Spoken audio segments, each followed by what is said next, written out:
Dans cette vidéo, découvre quels sont les 4 ingrédients d'une vente efficace et éthique.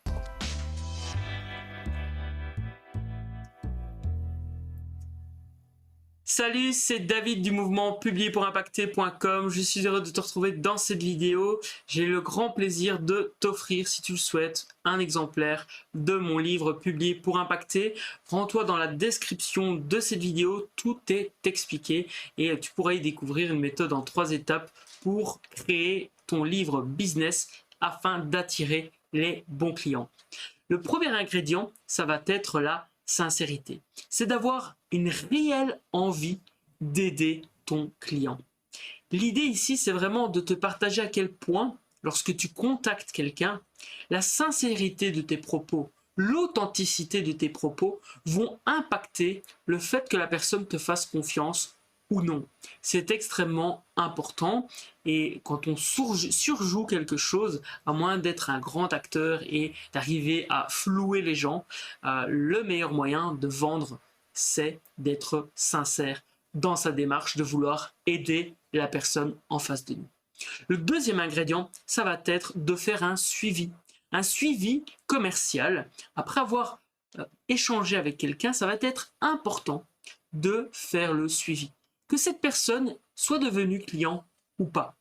En effet, j'ai eu l'occasion, à un moment donné dans ma vie d'entrepreneur, de signer un contrat plus de 2 ans après avoir rencontré la personne concernée. En effet, nos besoins évoluent avec le temps. Donc les besoins de tes prospects aussi.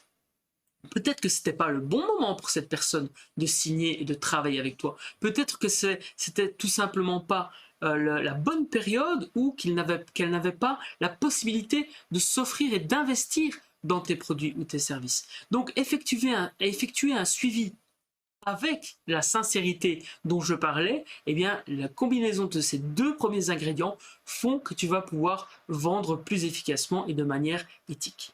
Troisième ingrédient, ça va être de déclencher, d'initier des déclics chez tes prospects et chez tes clients.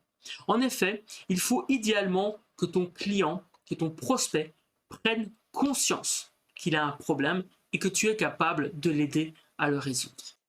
Et c'est d'ailleurs ce que je te propose de faire avec un livre business. Avec ton propre livre business, tu vas pouvoir initier des déclics chez tes prospects et attirer les clients que j'appelle des clients de cœur, des personnes qui résonnent avec ce que tu partages, avec qui tu es, avec tes valeurs, avec les valeurs de ton entreprise et surtout la mission que tu t'es donnée. Quatrième ingrédient, eh bien, ça va être tout simplement d'inspirer, de montrer l'exemple. Si tu montres l'exemple à tes prospects et à tes clients, il est fort probable qu'ils aient envie de travailler avec toi s'ils désirent un résultat similaire à ceux que toi tu obtiens et à ceux que tu promets. En effet, pour moi, il n'y a rien de pire que de voir quelqu'un qui ne montre pas l'exemple.